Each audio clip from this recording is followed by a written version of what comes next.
Qui est l'Esprit Saint? À quoi sert-il?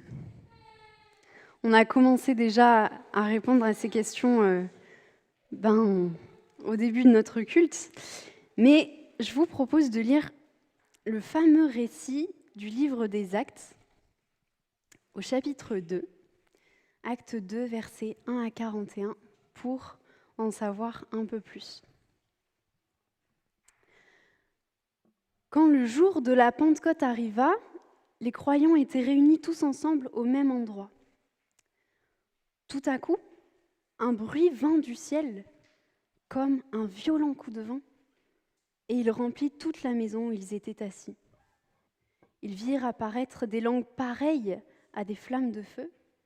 Elles se séparèrent et se posèrent une à une sur chacun d'eux. Ils furent tous remplis de l'Esprit Saint, et ils se mirent à parler dans d'autres langues, selon ce que l'Esprit leur donnait d'exprimer. À Jérusalem vivaient des Juifs qui honoraient Dieu, venus de tous les pays du monde. Et quand ce bruit se fit entendre, ils s'assemblèrent en foule. Ils étaient tous profondément surpris, car chacun d'eux entendait les croyants parler dans sa propre langue. Ils étaient tous remplis de stupeur et d'admiration et disaient : « Ces gens qui parlent, ne sont-ils pas tous galiléens ? Comment se fait-il que chacun de nous les entende parler dans sa langue maternelle ? Parmi nous, il y en a qui viennent des pays de Parthe, de Médie, d'Élam. Il y a des habitants de Mésopotamie, de Judée, de Cappadoce, du Pont, de la province d'Asie. Certains sont de Phrygie et de Pamphylie, d'Égypte et de la région de Cyrène en Libye. D'autres sont venus de Rome, de Crète, d'Arabie. Certains sont nés juifs et d'autres se sont convertis à la religion juive. Et pourtant, nous les entendons parler dans nos diverses langues des grandes œuvres de Dieu. Ils étaient tous remplis de stupeur et ne savaient plus que penser. Et ils se demandaient les uns aux autres, qu'est-ce que cela signifie ? Mais d'autres se moquaient et disaient, ils sont complètement ivres. Pierre se leva avec les 11 autres apôtres et d'une voix forte, il s'adressa à la foule.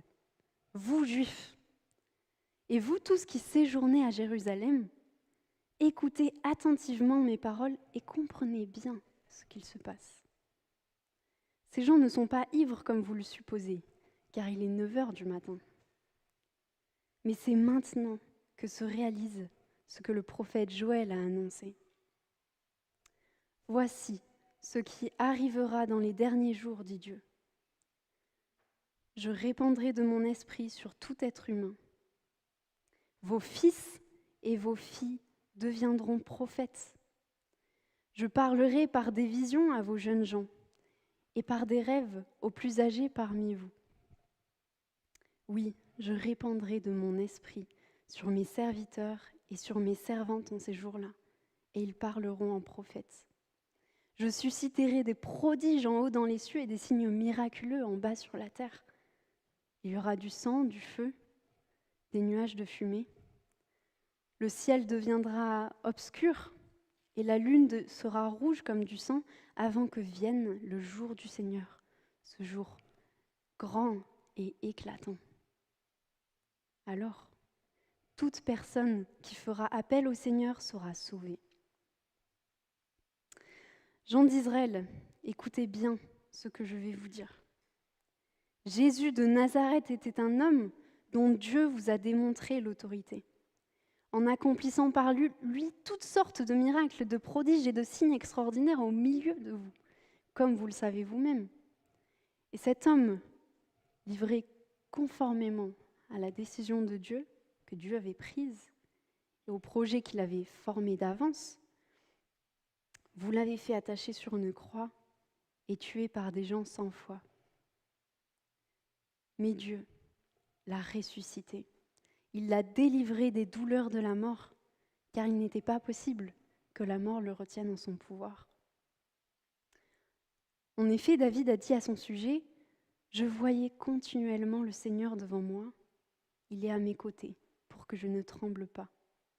C'est pourquoi mon cœur est rempli de bonheur et mes paroles débordent de joie. Mon corps lui-même reposera dans l'espérance. Car Seigneur, tu ne m'abandonneras pas dans le séjour des morts. Tu ne permettras pas que moi, ton ami fidèle, je pourrisse dans la tombe. Tu m'as montré les chemins qui mènent à la vie. Tu me rempliras de joie en ta présence. Frères et sœurs, il m'est permis de vous dire très clairement au sujet du patriarche David, il est mort. Il a été enterré et sa tombe se trouve encore aujourd'hui chez nous. Mais il était prophète et il savait que Dieu lui avait promis sous serment que l'un de ses descendants lui succéderait comme roi. Et David a vu d'avance ce qui allait arriver. Et il a donc parlé de la résurrection du Christ quand il a dit « Il n'a pas été abandonné dans le monde des morts, et son corps n'a pas pourri dans la tombe. » Ah, excusez-moi. Ce Jésus dont je parle, Dieu l'a ressuscité. Nous en sommes tous témoins. Il a été élevé par la main droite de Dieu. Il a reçu du Père l'Esprit Saint qui avait été promis. Il l'a répandu sur nous et c'est ce que vous voyez et entendez maintenant. Car David n'est pas monté lui-même aux cieux, mais il a déclaré « Le Seigneur a dit à mon Seigneur, assis-toi à ma droite, jusqu'à ce que je mette tes ennemis sous tes pieds. » Tout le peuple d'Israël doit savoir avec certitude, Dieu l'a fait Seigneur et Christ, ce Jésus que vous avez crucifié. Et en entendant Pierre, les auditeurs furent profondément bouleversés par ces paroles. Et ils demandèrent à Pierre et aux autres apôtres, « Frères, que devons-nous faire ?» Alors Pierre leur répondit, « Changez de vie, et que chacun de vous soit baptisé au nom de Jésus-Christ, pour que vos péchés vous soient pardonnés. Vous recevrez alors le don de l'Esprit Saint. Car la promesse de Dieu a été faite pour vous et pour vos enfants, et ainsi que tous ceux qui vivent au loin, tous ceux que le Seigneur notre Dieu appellera. » Pierre leur adressait encore beaucoup d'autres paroles pour les convaincre et les encourager, et il disait « Acceptez le salut, pour n'avoir pas le sort de ces gens perdus. »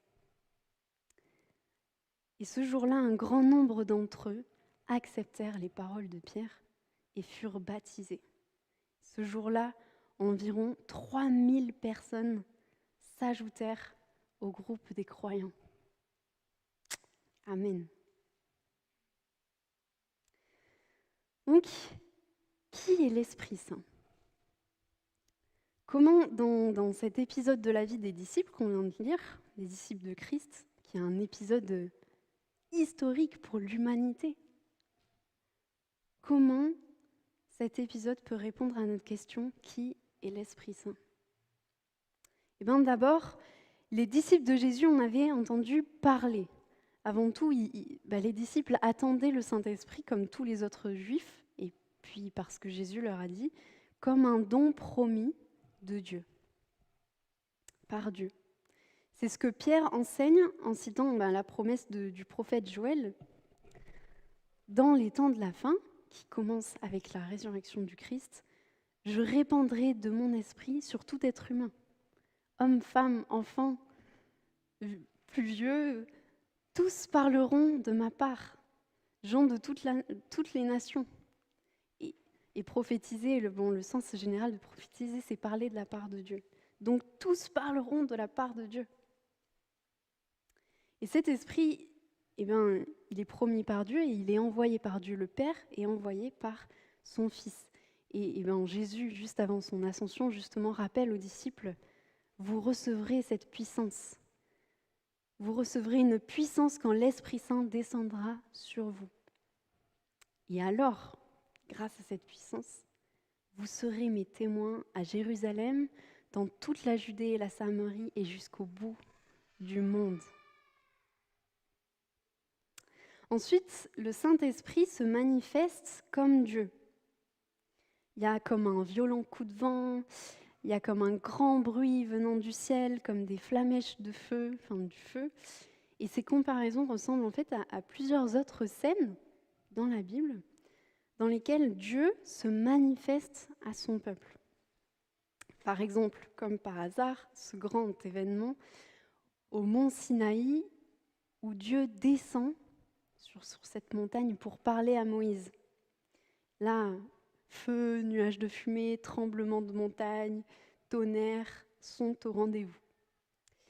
Et cet épisode dans l'histoire du peuple d'Israël, il est fondamental justement pour comprendre la Pentecôte que les disciples ont vécue.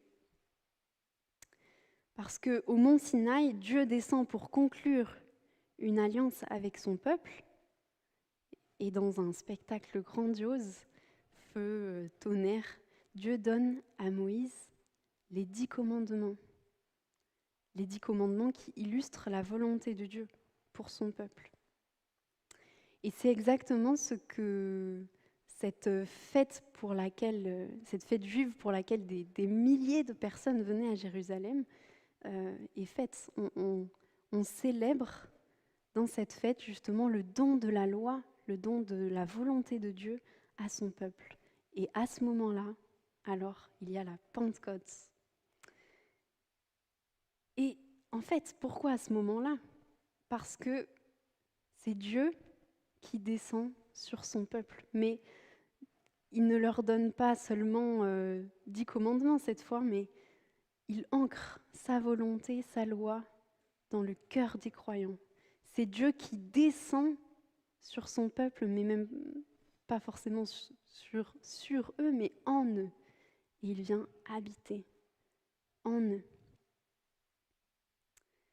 Quoi de mieux pour accomplir la volonté de Dieu que de l'avoir lui-même en nous ? Bon, attention, le Saint-Esprit, c'est, petite parenthèse, c'est pas une sorte d'énergie, un peu à la mode, un fluide divin qui serait un peu comme de l'électricité en nous. Et c'est bien plus qu'une sorte de force divine qui se trouve dans la nature, une force vitalisante. Non, l'Esprit Saint est bien plus que cela. L'Esprit Saint, c'est la 3e personne de la Trinité, la 3e personne de Dieu. Le Saint-Esprit est Dieu, comme Dieu le Père est Dieu, et comme le Fils Jésus-Christ est Dieu. Et nous, chrétiens, nous croyons en un seul Dieu manifesté en 3 personnes. Ensuite, le Saint-Esprit remplit complètement les disciples. Et il vient habiter, demeurer complètement dans chacun des disciples présents. Pas seulement les 11, mais tous. Tous ceux qui étaient présents, hommes, femmes, de tout âge, de toute nation et de toute culture, qu'importe leur passé, qu'importe leur étape de compréhension du projet de Dieu et de qui il est, de la compréhension de sa parole, tous reçoivent le Saint-Esprit et en sont remplis dans tout leur être. Et le Saint-Esprit, il est aussi personnel, mais non personnalisable. L'Esprit Saint remplit chacun des disciples, mais tous annoncent le même Dieu. Et un ami à moi croit en Dieu, comme beaucoup de gens aujourd'hui, en fait. Seulement, contrairement au Dieu de la Bible, son Dieu n'existe que dans sa réalité, que dans ses pensées et de ce qu'il a décidé dans son cœur. Et ce Dieu-là, c'est une sorte de force agissante qui est intimement liée à son intuition. Et pour lui, chacun peut avoir son Dieu, et chacun peut avoir ce Dieu qui est modelable selon nos ressentis, nos besoins et notre réalité. Mais quant à nous, nous croyons au Saint-Esprit qui ne se modèle pas à notre image, mais qui imprime l'image de Dieu en nous. Et ça fait toute la différence. Dieu est bien au-delà de nos réalités personnelles. Dieu est Dieu. Ensuite, l'Esprit Saint pousse les disciples à raconter les œuvres merveilleuses de Dieu. C'est aussi ça le rôle principal de l'Esprit Saint. Il éclaire leur compréhension des Écritures, les fait témoigner, et ce même dans des milliers de langues. Des hommes et des femmes se mettent à parler dans des langues qu'ils ne connaissent même pas, parce que ce sont des Juifs qui suivaient Jésus, qui habitaient en Judée, et qui ne venaient pas des quatre coins du monde, de Rome, etc. Non, ils sont juifs d'Israël au départ. Donc, naturellement, ils ne connaissaient pas ces langues. C'est un miracle qui est en train de se produire là. Un miracle qui aboutit à quoi ? À ce que des milliers de personnes en recherche spirituelle trouvent en Jésus-Christ leur Sauveur. Et puis, je trouve que c'est un encouragement direct pour nous, supplémentaire à cet événement incroyable, c'est que l'Esprit Saint peut nous faire témoigner personnellement à des amis, à des collègues, de manière parfaitement appropriée dans son langage, vous voyez, de manière complètement accessible et parfaitement compréhensible pour elle. L'Esprit Saint ne fait pas l'unanimité. Bon, il reçoit admiration, mais aussi mépris. Alors qu'il se passe un miracle devant leurs yeux, il y en a qui arrivent quand même à mépriser l'œuvre de Dieu. Et ça peut paraître bizarre que Dieu ne fasse pas l'unanimité, et pourtant, pire que cela, l'Esprit Saint opère même un tri entre les humains.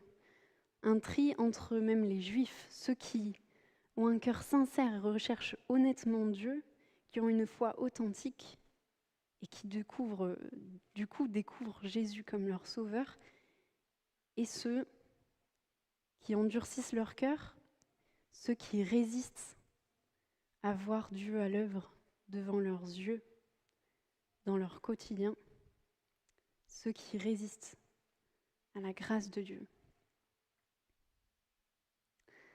Et l'Esprit Saint ne fait pas l'unanimité, mais en même temps, l'Esprit Saint, c'est un réconciliateur. Il unit. Et je ne sais pas si vous vous souvenez de l'épisode de la tour de Babel. Même beaucoup de non-chrétiens littéraires connaissent cet épisode. Parce que les humains, à une période, voulaient atteindre le ciel en construisant une tour et faire de cet édifice,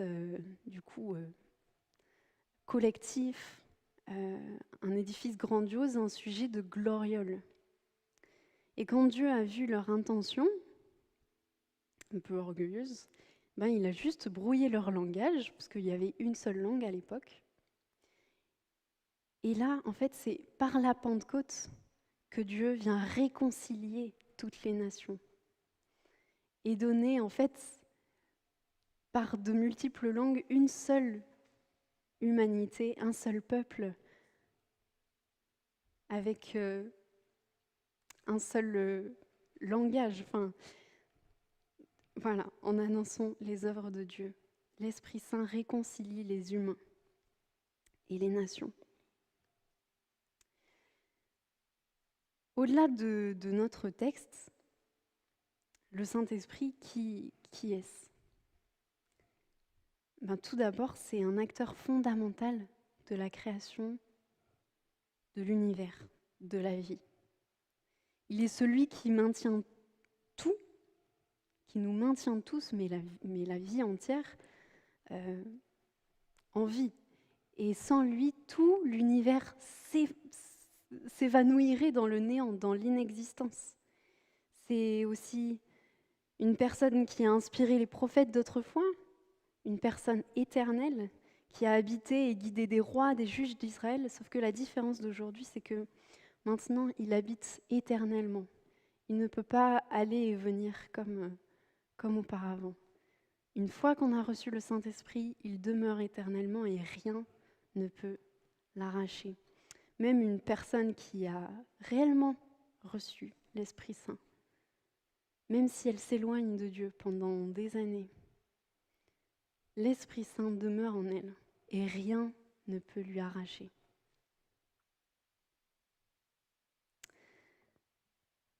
L'Esprit Saint a une volonté, une intelligence, des sentiments. Il distribue des dons, il inspire, il guide, il nous soutient, il prie à notre place lorsqu'on n'y arrive tout simplement pas. C'est un avocat, un défenseur intérieur pour les croyants après que le Maître soit parti avec le Père. Il travaille en nous pour produire l'amour, la paix, la fidélité et tant d'autres fruits. Il produit aussi des miracles. Et d'ailleurs, en fait, le livre des Actes des Apôtres pourrait plutôt s'appeler les Actes de l'Esprit Saint, selon ce que disait un de mes profs à la fac. Parce que c'est par l'Esprit, en fait, que les malades ont été guéris, que les paralysés se sont mis à marcher, qu'il y a eu des résurrections, que les péchés ont été pardonnés. Et même Jésus accomplissait tous ces miracles par l'Esprit. Mais lui en était rempli inconditionnellement, sans mesure et éternellement, tout simplement parce que Jésus-Christ est Dieu. C'est l'Esprit qui l'a ressuscité et qui ressuscitera l'humanité tout entière pour voir Dieu face à face. En revanche, il a des sentiments, donc on peut l'attrister, on peut lui résister, on peut lui mentir. Cet esprit nous enseigne la volonté de Dieu et témoigne du Christ. Il témoigne du Christ en nous, il forme l'image de Dieu en nous, mais il témoigne du Christ aussi à travers nous, par les paroles et aussi simplement par l'être. Il est aussi appelé Esprit du Christ et Esprit du Père. Et cet Esprit Saint est Dieu en chacun de nous. Dieu est en chacun de nous. Ce même Dieu qui a fait tous ces miracles, qui a fait toutes ces œuvres magnifiques, il se trouve en nous maintenant et à chaque instant, depuis le jour où on a confessé Jésus-Christ comme notre Seigneur jusqu'à l'éternité.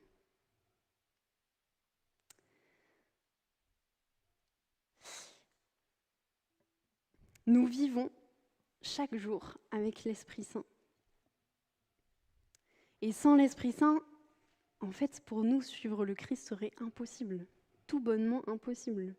Sans lui, l'Église n'existerait pas, parce que sans lui, personne ne peut recevoir la grâce de Dieu.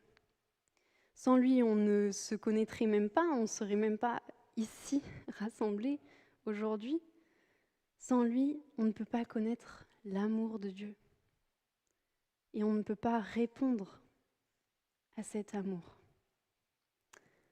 Sans lui, il n'y aurait aucune limite au mal dans notre monde, ni même à notre propre corruption.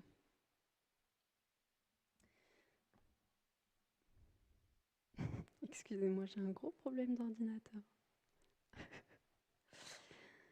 L'Esprit Saint est indispensable. Et aujourd'hui, on pourrait se dire inconsciemment que l'Esprit Saint est un peu la panachée de nos frères et sœurs pentecôtistes, charismatiques. Inconsciemment, bien sûr. Mais l'Esprit Saint est en chacun de nous. L'Esprit Saint est dans tout chrétien et il est indispensable.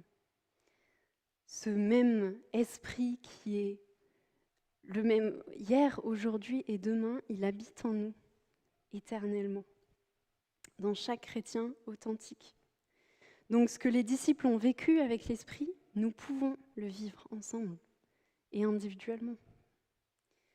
Bien sûr, les actes des apôtres étaient un temps particulier, c'est l'ouverture de l'Église, c'est la création du peuple de Dieu.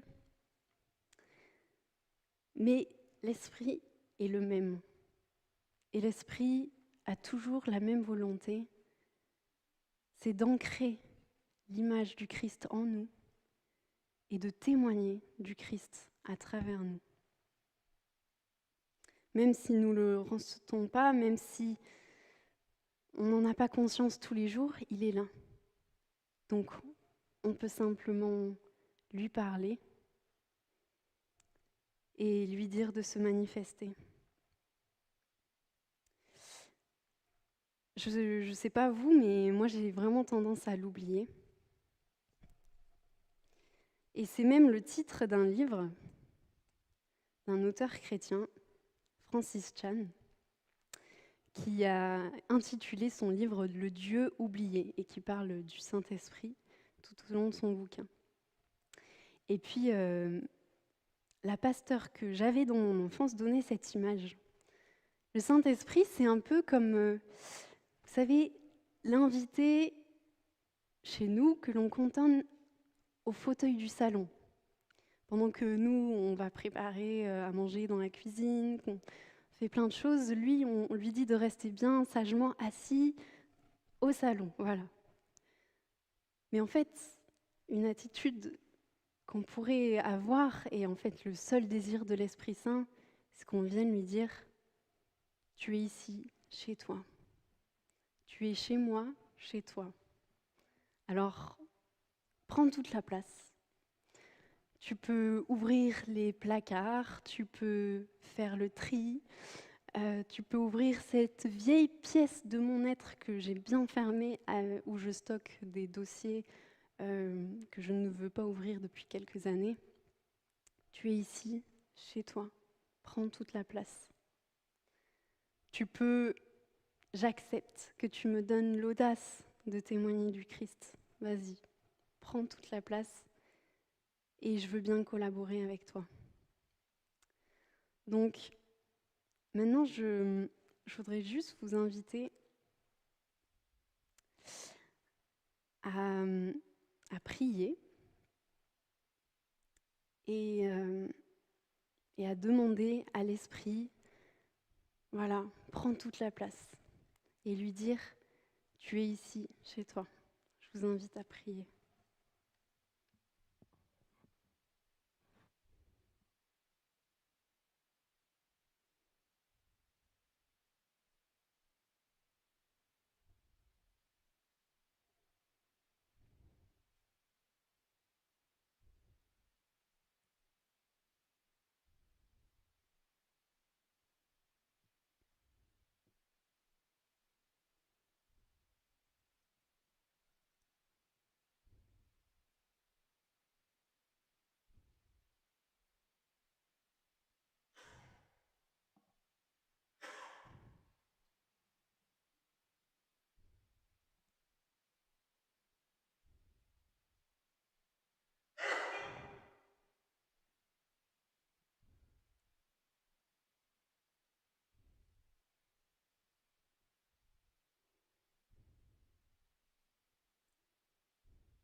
Maintenant, je vous propose juste de dire à voix haute, sous forme comme une prière, un attribut de l'esprit ou un autre mot qu'il vous évoque, que vous voyez particulièrement à l'œuvre dans votre vie en ce moment, ou que vous voulez vivre.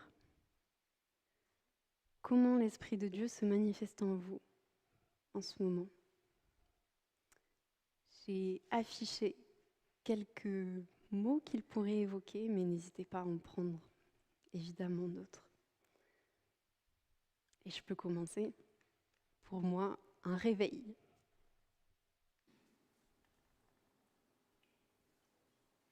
Une présence. Un soutien. Un guide. Un avocat. Courage. Puissance. L'Esprit Saint m'aide à pardonner. Un consolateur. Le paraclet. Un conseiller. Consolateur. Un ami.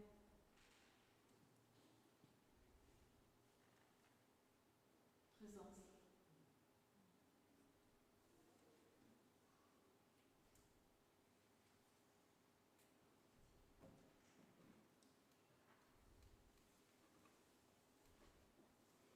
Amen. Le Saint-Esprit est Dieu en nous, en moi. Il est la marque que Dieu m'a aimé en premier. Il est notre ami fidèle quotidien, celui qui nous aide à aimer Christ et témoigner de Christ dans notre quotidien, de tout notre être. Je vous invite à vous lever pour chanter « Je bâtirai ma vie ».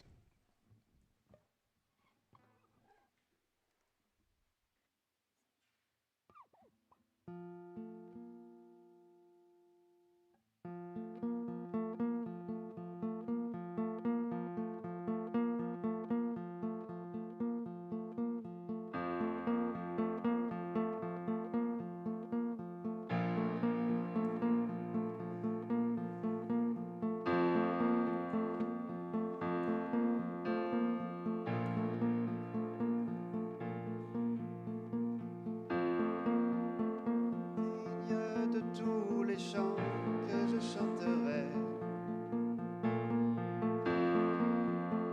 digne de la louange que j'élèverai, digne de chaque souffle que je te rendrai. Je vis pour toi.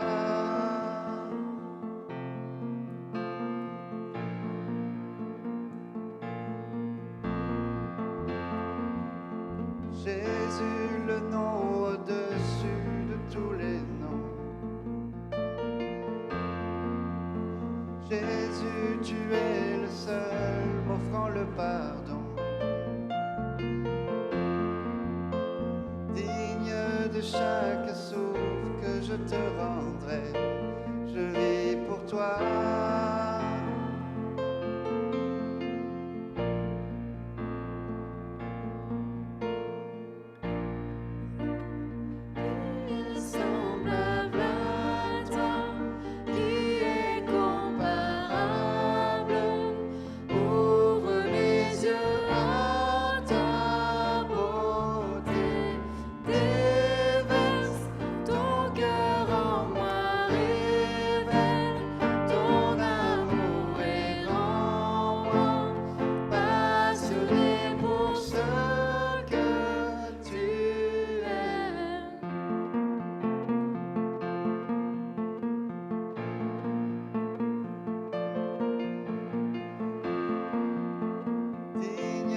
Tous les chants que je chanterai, digne de la louange que j'élèverai, digne de chaque souffle que je te rendrai, je vis pour toi.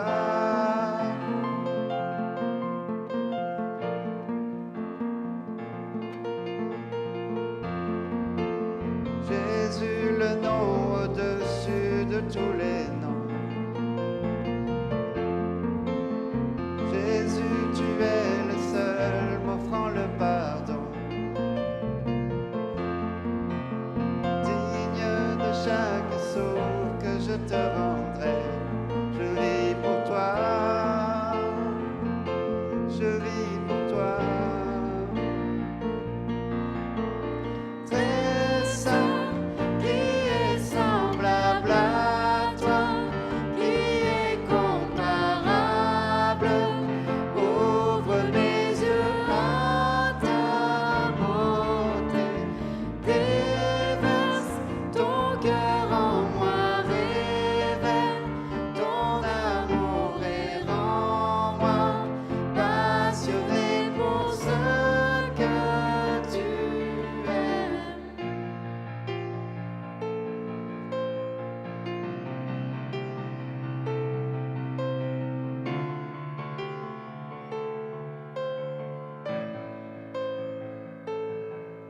Je bâtirai ma vie sur ton amour, fondement inébranlable, et j'ancrerai ma foi sur ton nom seul, dont je ne tremblerai pas. Je bâtirai ma vie sur ton amour, jour-devant inébranlable, et j'ancrerai ma foi en ton nom seul, dont je ne tremblerai pas. Je bâtirai ma vie sur ton amour, fondement inébranlable, et j'ancrerai ma foi en ton nom seul, dont je ne tremblerai pas. Très saint, qui est semblable à toi, qui est comparable. Ouvre mes yeux à ta beauté, déverse ton cœur en moi, révèle ton amour et rends-moi passionné pour ce